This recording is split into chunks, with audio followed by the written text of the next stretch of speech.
시편 3편은 탄식시입니다.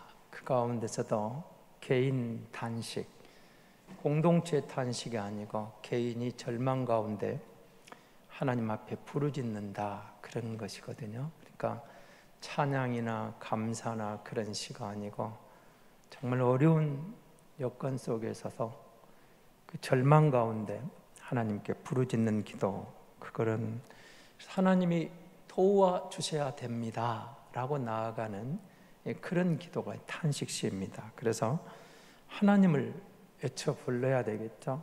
하나님을 부르고 불평합니다. 이게 탄원입니다.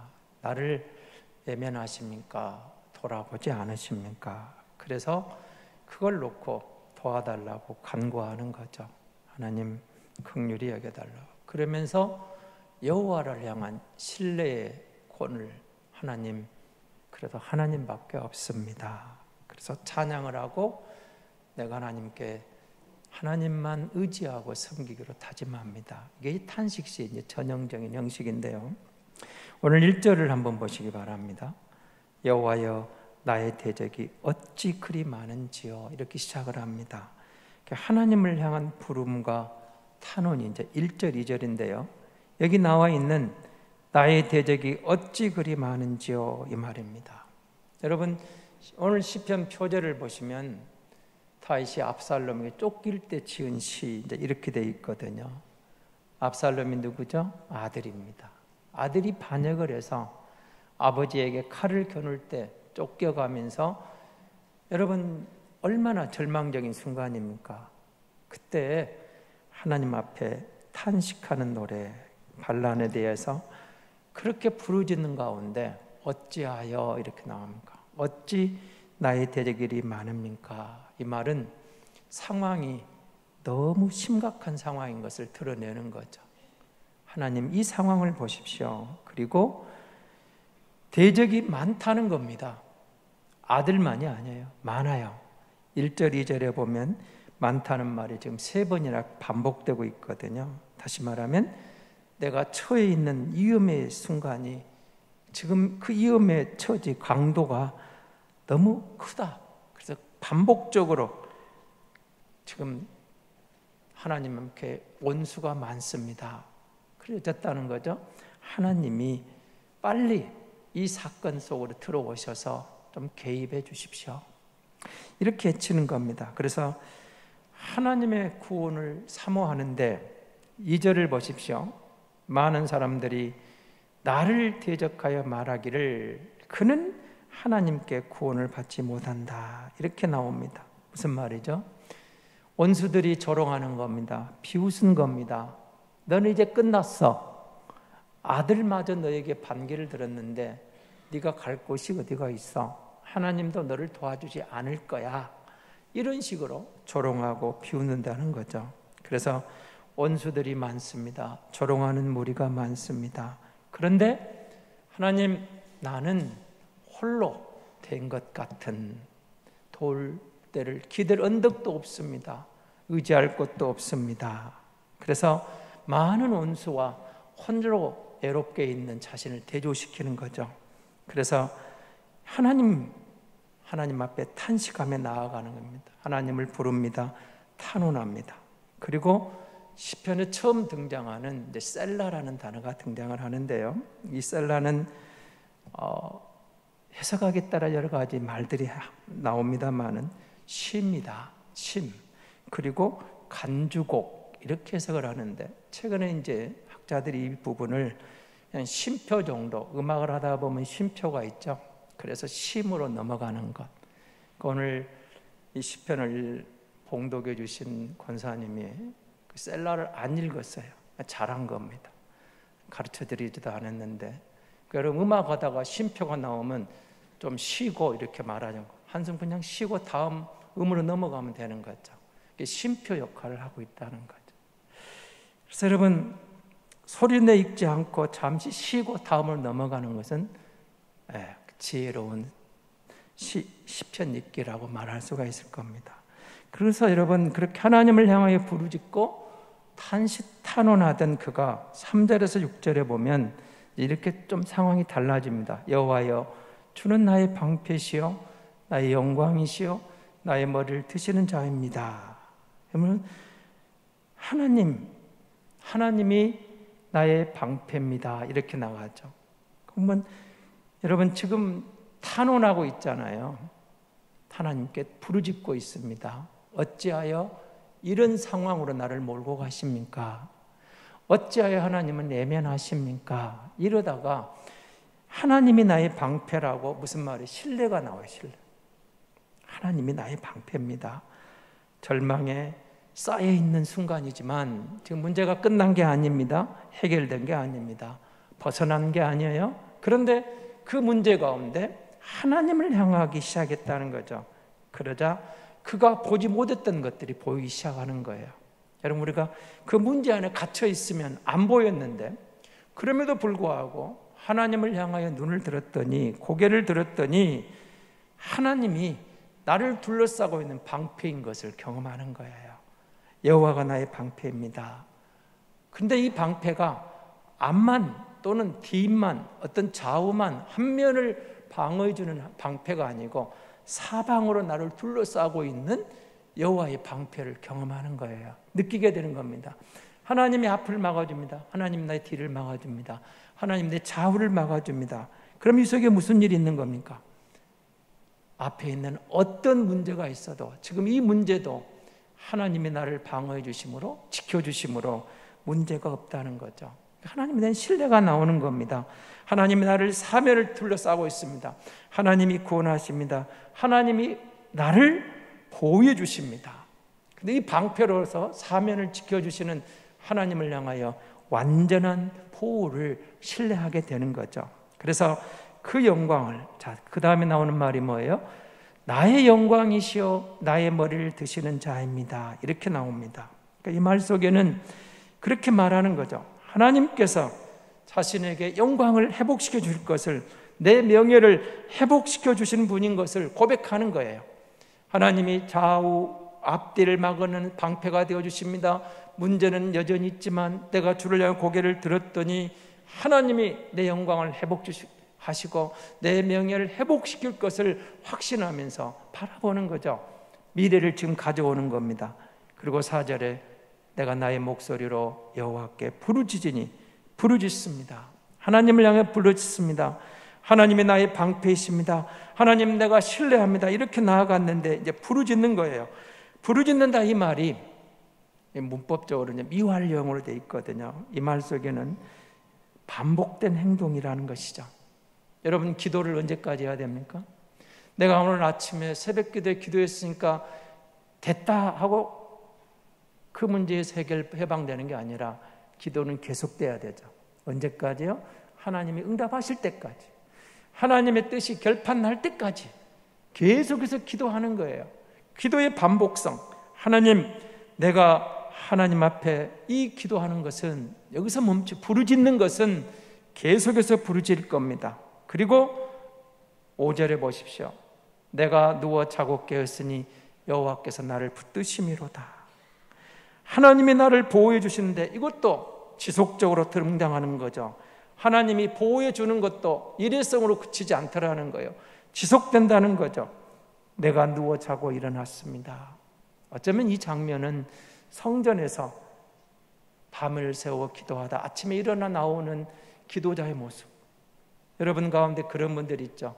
정말 어려운 절망 가운데 교회에 나와 기도하다가 쪽잠을 자고 또 기도하다가 새벽을 깨워 기도하고 이 예배당문을 나서면서 동틀 때 나가면서 그 하나님의 1호를 경험해 보는 그런 시간들, 기댈 곳이 없어 하나님만을 바라봅니다. 그러니까 정말 하나님께 나와 기도하다가 잠들다 기도하다가 아침 기도를 마친 그런 모습을 연상케 하는 장면이기도 하거든요. 6절에 보시면은 이제 이렇게 등장합니다. 천만이 등장하죠. 그 당시 1000만 군대가 있었겠습니까마는 비유법으로 이 말 속에는 어떤 군대가, 어떤 강적이, 어떤 대적이 나를 에워싸고 나를 공격해 하도 이제 나는 더 이상 두려워하지 않습니다 라는 고백입니다.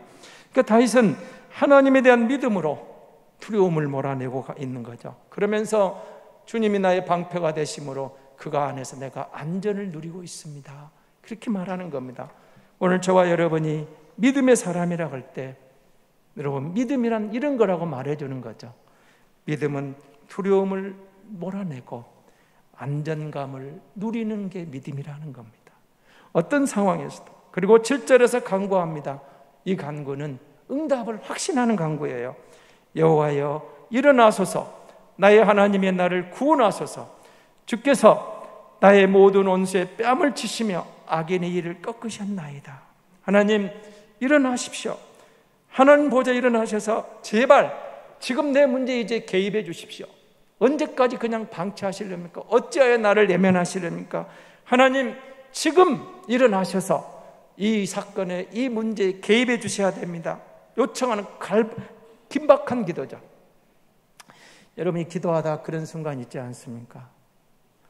정말 절박할 때는 하나님하고 다음 기도가 안 나올 때가 있어요. 아버지, 주여, 그냥 주여만 부르짖다 가는 경우가 있어요. 아버지, 하나님 아시잖아요. 그런 마음으로 하나님.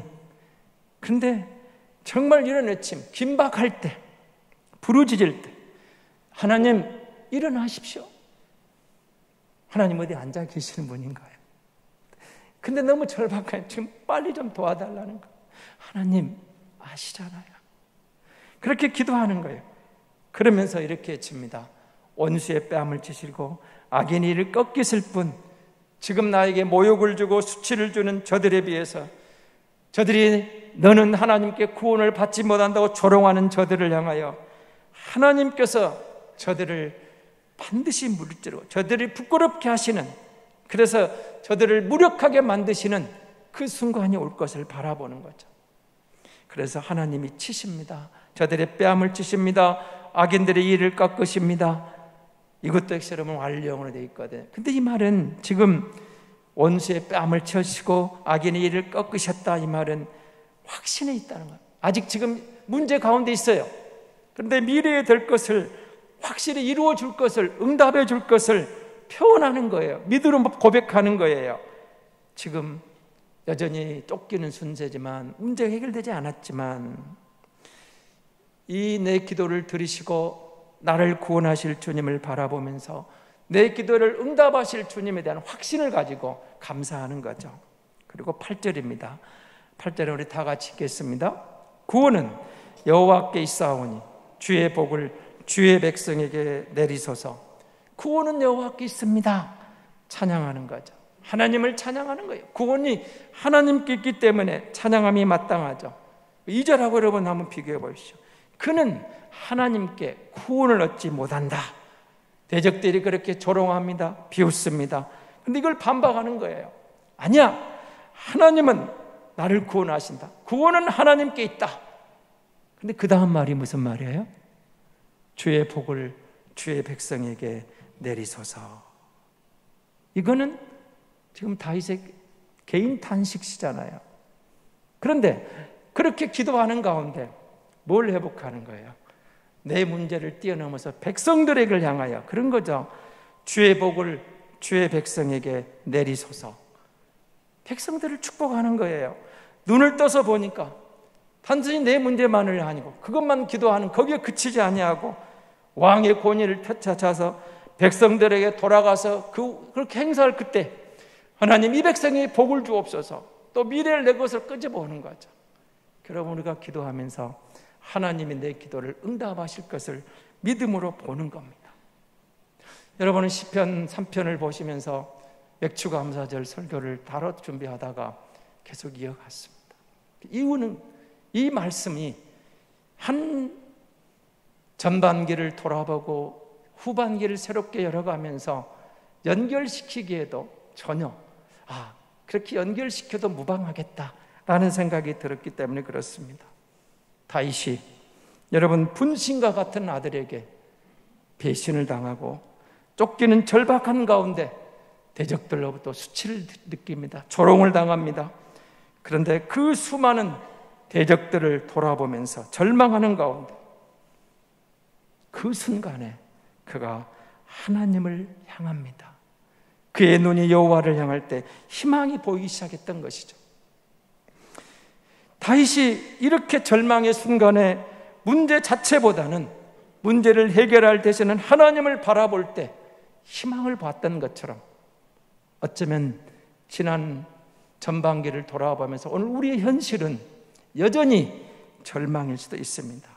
그러나 상황이 절망스럽다고 시선마저도 우리가 그 절망에 매여 있을 수 없다는 거죠. 눈을 들어 여호와를 바라보는 것.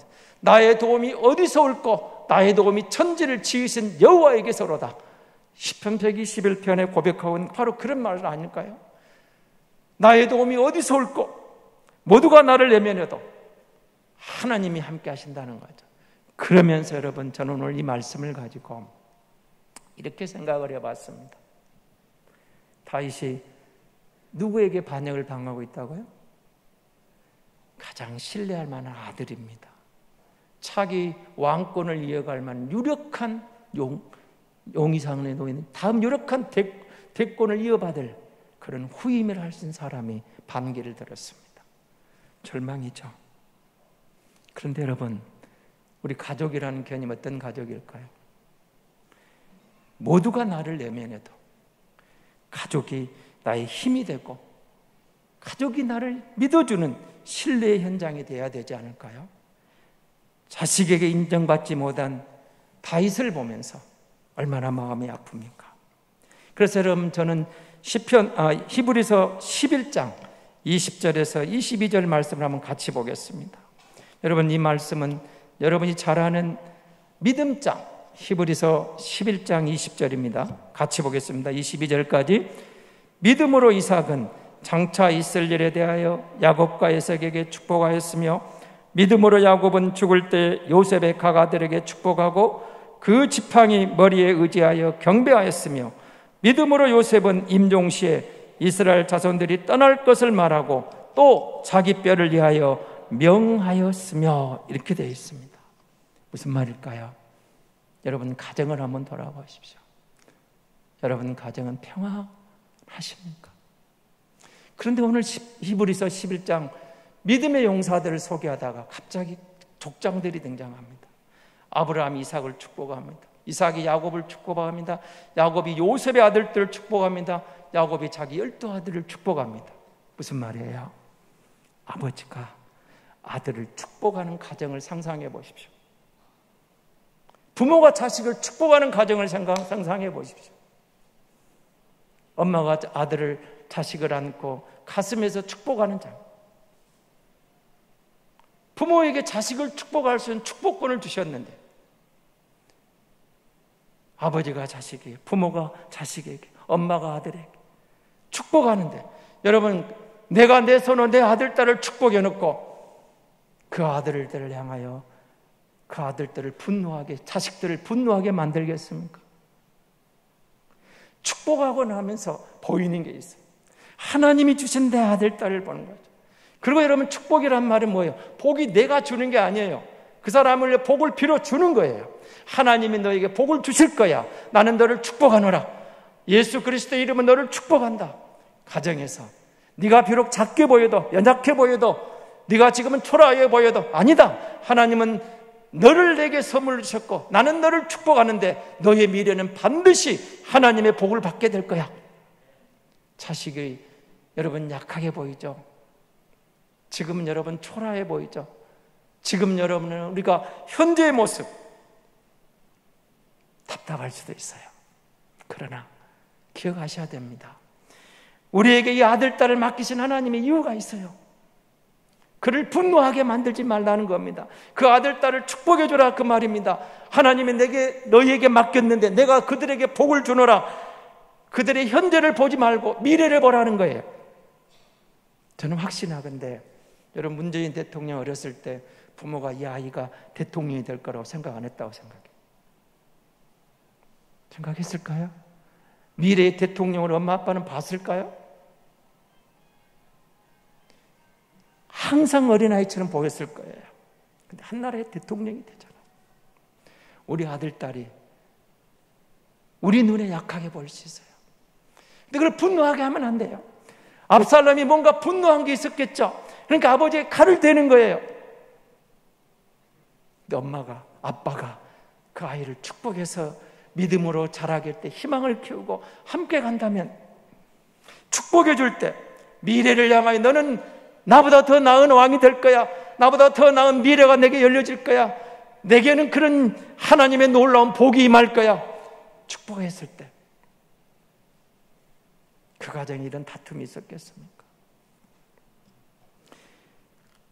우리가 하나님을 축복할 때, 하나님의 이름으로 저들을 축복할 때 자식들이 부모님보다 더 크신 하나님을 바라보게 되는 거죠. 엄마가, 아빠가 나를 축복하는데 하나님이 내게 복을 주시는구나.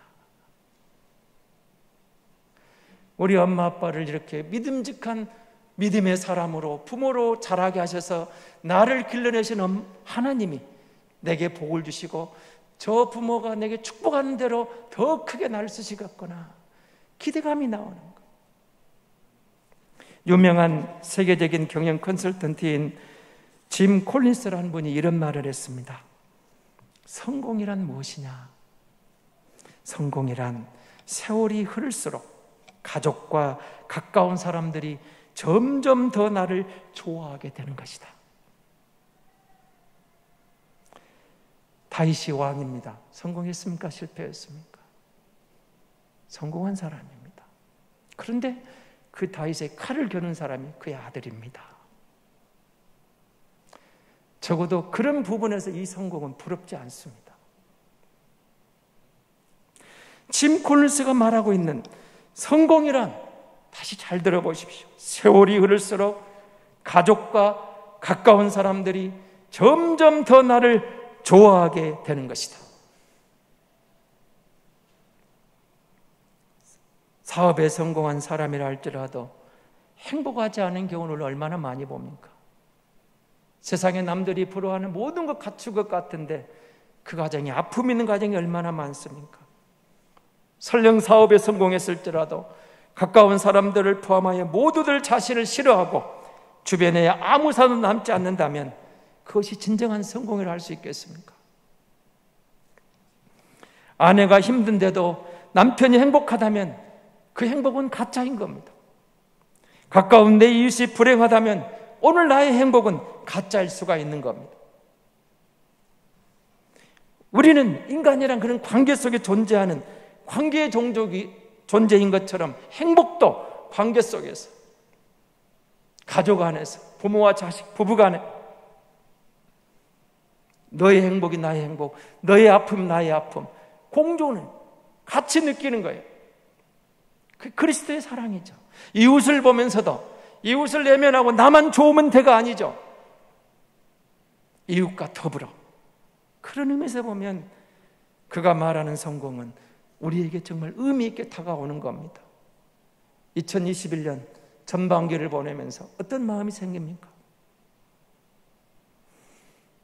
여전히 힘들죠. 답답하죠. 그런데 나에게 나를 믿어주는 내 가족이 있습니다. 나를 신뢰하는 내 가족이 있습니다. 그러면 다시 일어설 수 있잖아요. 어떤 분이 IMF 때 이야기를 이렇게 들려줍니다. 정말 사업하다 다 떨어지고 아무것도 없어서 그 화려한 직장 다 끝나고 그 많던 재산 다 날리고 길거리에 내앉았습니다. 가족을 살리기 위해서 가장이 아내에게 이런 말을 합니다. 여보, 어쩔 수 없다. 살기 위해서 우리 이혼하자. 이랬답니다. 그때 아내가 이렇게 답을 합니다. 무슨 소리예요? 어려우니까 가족이 필요한 거지. 같이 극복해 봅시다. 내가 당신의 힘이 되어주고 우리 아들, 딸이 있잖아. 그 가장이 눈물을 흘렸고 이를 악물고 극복해서 전보다 훨씬 크게 일어서서 그런 말을 합니다. 그때 그 아내의 한마디가 자신을 살렸다고. 다 정리하고 인생을 끝내려고 했다는 거예요. 무슨 소리냐고. 힘들 때 가족이 필요한 거 아니냐고. 내가 당신의 힘이 되어줄 테니까 같이 극복해보자. 다윗의 가정을 보면서 그런 생각을 해봅니다. 우리가 얼마나 다윗을 좋아합니까? 존경합니까? 사랑합니까? 부러워하는 인물입니까? 그러나 적어도 이 현장은 가슴 아픈 현장이고 부럽지가 않습니다. 사실 그런 성공은 차라리 아니었으면 좋겠다는 생각도 듭니다. 이런 싸움이 어디 있습니까? 자식을 죽여야 내가 이기고 내가 죽어야 자식이 승리하는 전쟁. 저도 문제, 이겨도 문제잖아요. 절망이에요. 절대 절망이에요. 이 싸움은 이겨도 문제, 저도 문제예요. 근데 그 절망 가운데 고개를 들어 여호와를 향하는 겁니다. 그리고 이렇게 치는 겁니다. 구원은 하나님께 있다. 백성들아, 이 하나님이 우리에게 복을 주실 것이다. 쫓기는 신세 가운데서도 그걸 본 거예요. 인생에 여러분 문제가 없는 날이 언제 있습니까? 문제 있어요. 절망이에요. 어려워요. 포기해보고 싶은 거 왜 없습니까? 저도 얼마든지 있었어요. 많이 있어요. 포기하고 싶은 순간이 없었냐고. 있어요. 지금도 있어요. 그러나 다윗이 고개를 들어 여호와를 향할 때 하나님이 나의 방패가 되는 것을 본 거예요. 하나님이 나의 구원자인 것을 본 거예요. 앞으로 구원할 걸 바라보니까 미래 것을 가져와요. 감사하여 찬송하는 거예요. 하나님의 놀라운 사랑을 경험하는 거예요. 주 예수의 은혜를 경험하는 거예요. 성령이 나와 함께한 것을 믿는 거예요. 그러니 절망 가운데 절망이 아니라 다시 일어서는 거예요. 감사할 수 있다는 게 뭡니까? 그냥 좋은 때 감사가 누구나 할 수 있는 거 아니에요? 일이 잘 될 때 감사가 누구나 다 할 수 있는 거 아니에요? 어렵지만 여보 내가 있잖아. 애들이 엄마한테 엄마 아빠 뭐 힘내세요. 어린아이들이 그렇게 말하는 걸 볼 때 아무것도 아닌 것 같지만 그래 저 아이들을 위해서 더 힘을 내야지. 이런 마음이 왜 안 생기겠습니까? 가족은 그런 겁니다. 끝까지 믿어주는 거예요. 신뢰해 주는 거예요. 지금은 약해도 아니야 너는 할 수 있어. 하나님이 너를 내게 보는 이유가 있을 거야. 나는 너를 위해서 기도하마. 나는 너를 축복한다. 하나님은 너에게 분명히 복을 주실 것이다. 적어도 나보다 나은 너의 미래가 있을 것이다. 그렇잖아요. 여러분 자식이 나보다 더 잘 된다는데 싫은 부모가 어디가 있어요? 내 아들, 딸이 나보다 더 잘 되는데 춤추고 싶죠? 나보다 더 잘 될 거야. 하나님은 너에게 나보다 더 큰 복을 주실 거야. 내가 너를 축복하마. 사랑하는 성도 여러분, 절망 가운데 희망을 본 다윗은 감사할 수 있는 거죠. 찬양이 나온 거죠. 그리고 이렇게 치는 겁니다. 백성들아 여호와를 의지하라. 구원은 하나님께 있다. 오늘 이 시대 예수 믿는 저와 여러분이 오늘도 역시 힘듭니다. 코로나는 여전히 우리를 힘들게 합니다. 전방위도 없고 후방위도 여전히 똑같이 진행되는 것 같습니다. 그럼에도 그 문제 가운데 주님을 보십시오. 이를 쳐다보십시오. 구원은 여호와께 있습니다. 하나님이 복을 주십니다. 우리 가정에서 부모가 자식에게 자식을 축복하고 가족 간에 서로 신뢰하고 믿어주고 우리의 눈을 여호와께로 향하면 그 구원의 하나님이 우리를 건지셔서 반드시 그 영광을 반드시 그 명예를 회복시키셔서 하나님의 놀라운 영광을 경험하게 하실 줄로 믿습니다.